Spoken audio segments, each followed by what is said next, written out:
Bonsoir à tous et merci d'être des nôtres sur BB24. Bienvenue dans le 19h45. Voici les titres de cette session d'information.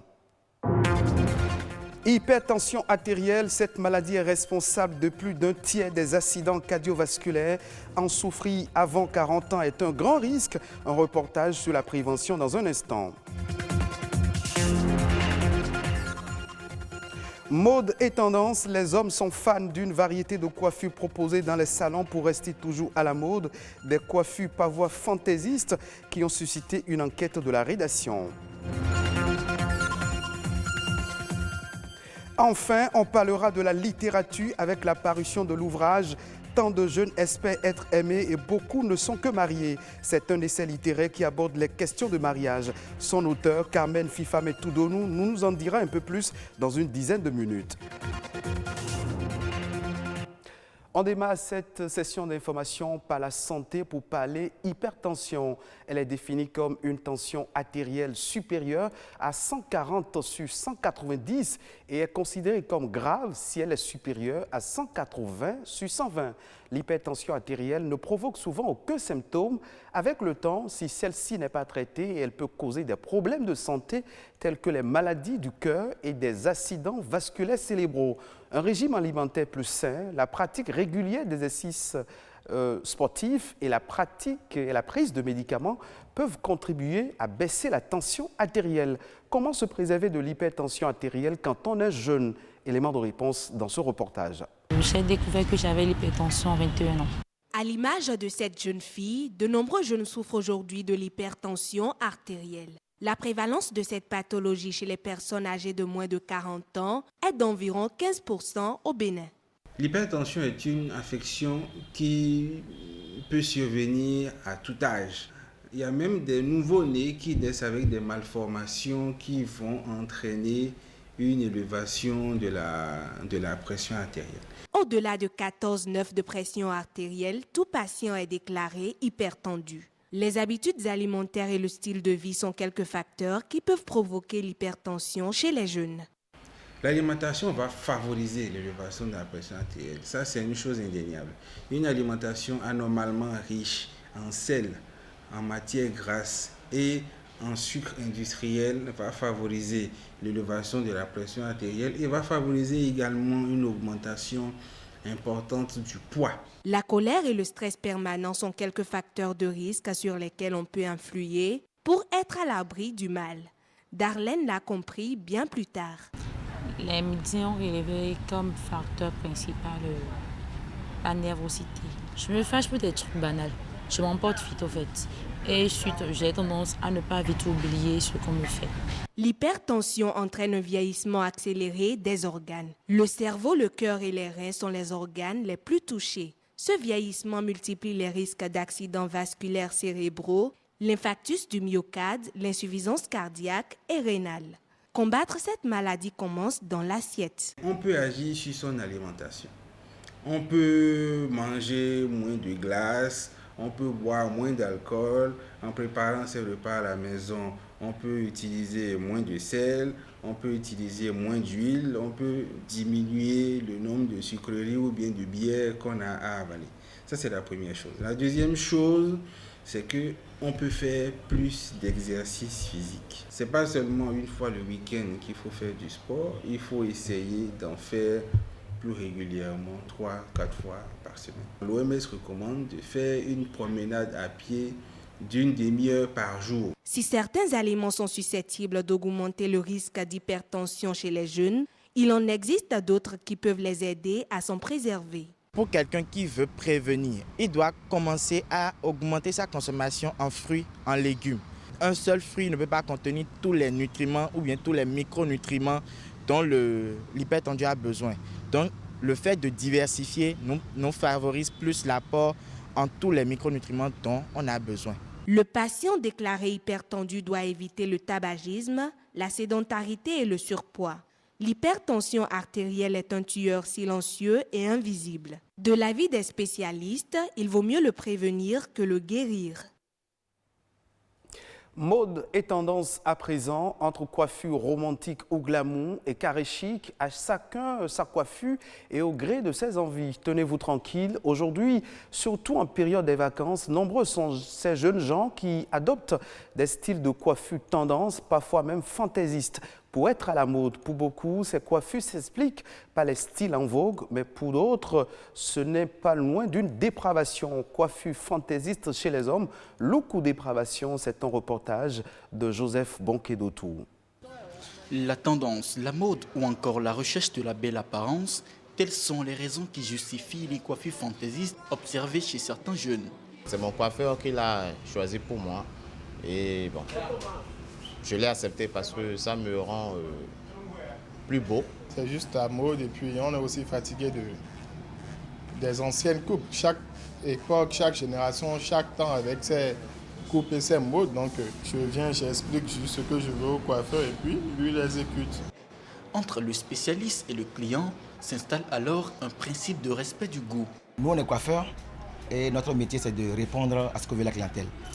Donc si déjà le client vient et il est exigeant et par rapport à un modèle donné, bon, nous on voit par rapport à son visage et tout ça, si cela peut lui convenir. Mais si lui, il n'est pas d'accord, il existe toujours son modèle, nous on lui fait ça. En réalité, chaque type de coiffure a un nom. Les coupes ordinaires se font pour des circonstances précises. Il y en a qui sont comme des coupes. D'autres sont des demi-crêtes, d'autres encore sont un peu comme du truite. Il y a certaines qu'on appelle watab, et pour d'autres, on rase complètement la nuque et nous l'appelons coupe. Très souvent, c'est les stars, c'est les gens, c'est les personnes qui vont en boîte. C'est par rapport au lieu où ils veulent se rendre qu'ils font ce genre de coiffure fantaisiste-là. Alors que la tendance des coiffures fantaisistes devient un choix récurrent chez beaucoup de jeunes, le regard de la société varie selon les appréhensions. Certaines personnes ont des idées bizarres sur ces coiffures. Par contre, d'autres personnes ont de bonnes idées, d'autres encore apprécient ces coiffures fantaisistes et viennent chez nous pour le faire. La société étant la société, bon, même déjà chez nous, ça dépend de tes parents. Il y en a qui ne trouvent pas ça forcément bien, mais bon. D'autres aiment, d'autres n'aiment pas. Beaucoup de personnes disent que cette coiffure n'est pas bonne, mais mes parents trouvent que c'est bon pour moi. Même si on adopte ces coiffures, on doit se respecter. D'autres qui font du désordre ou de la dépravation avec, je pense qu'ils sont des inconscients. S'il est bon d'adopter des coiffures tendances, il serait encore meilleur d'avoir des coiffures responsables pour une bonne intégration sociale. Un nouvel ouvrage vient de paraître dans les rayons littéraires. Le titre « Tant de jeunes espèrent être aimés et beaucoup ne sont que mariés ». Son auteur, l'écrivaine Carmen Fifamin Toudonou, aborde une histoire d'amour improbable. La romancière questionne l'une des institutions les plus classiques de nos sociétés, le mariage. Suivez ici les explications de l'écrivaine au micro de Émile Azokuta et Ulvaïus Balogun. Le roman « Tant de gens espèrent être aimés, beaucoup ne sont que mariés » comporte 118 pages. Et juste pour dire que dans les couples, en général, c'est compliqué. Et c'est de ça que j'ai parlé dans le roman, en évoquant l'histoire d'une avocate qui est mariée à un pénaliste, mais qui va tomber amoureuse de son client, qui est un bandit, pour poser justement la problématique de l'infidélité dans le couple. Donc, selon moi, le mariage n'est que le début d'un voyage ensemble. Ce n'est pas l'aboutissement, c'est le début. Donc, il faut que les deux personnes qui constituent le couple constituent réellement une entité. Parce que normalement, les gens se marient pour le bonheur, pour être heureux ensemble. Mais il se pose des problèmes d'humeur, des problèmes de communication, des trahisons, qui font que finalement, les gens ne sont pas toujours heureux dans les ménages. Et qu'ils travaillent au bien-être de cette entité-là, que le mari ou la femme ne joue pas cavalier solitaire. Et voilà, c'est les questions que je pose. En dehors de cette thématique du mariage, il y a d'autres thématiques que j'aborde dans le roman. Je parle par exemple de la politique, Notamment, j'évoque l'histoire politique du Bénin. Il y a des thématiques autour de la condition féminine, des thématiques autour de la justice, les collisions entre le pouvoir et la justice, les collisions entre le pouvoir et les médias.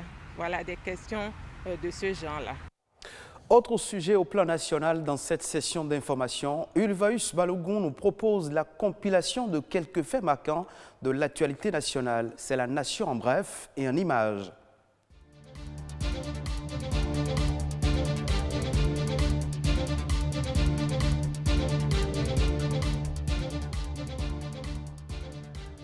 Un nouveau départ pour les entreprises publiques au Bénin avec l'adoption cette semaine de la loi 2020-20 portant création, organisation et fonctionnement des entreprises publiques en République du Bénin. Désormais, une entreprise publique sera administrée par un conseil d'administration composé de 3 membres au moins et 7 membres au plus. Mieux, les directeurs administratifs et financiers seront recrutés suivant les règles qui régissent le recrutement du personnel intervenant dans la chaîne des dépenses publiques. La désignation des directeurs se fera toujours par le Conseil des ministres sur proposition du conseil d'administration, mais la nouvelle loi précise que cette désignation est assortie de la signature de contrats basés sur l'atteinte des objectifs prédéfinis, de sorte que le renouvellement du mandat d'un directeur général d'une entreprise publique sera fonction de ses performances. Des innovations qui visent, selon les députés, à promouvoir et favoriser une organisation pratique et une gestion saine des entreprises publiques au Bénin.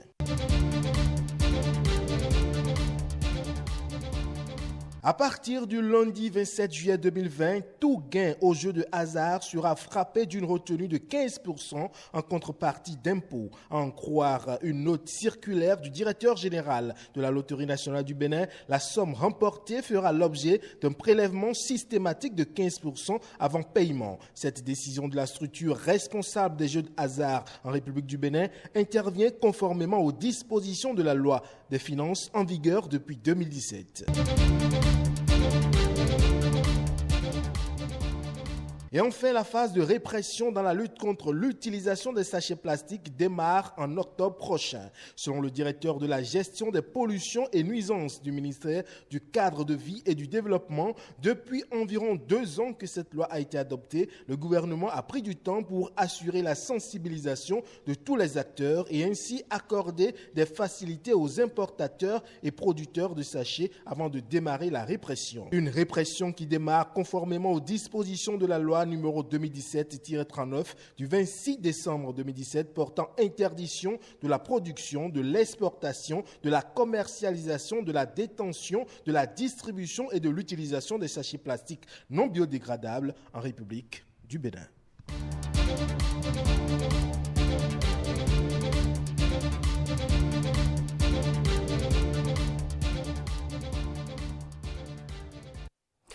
En Afrique, le tourisme virtuel se développe alors que le continent a perdu 31 287,65 milliards de francs CFA dans les voyages et le tourisme depuis le début de la pandémie de coronavirus.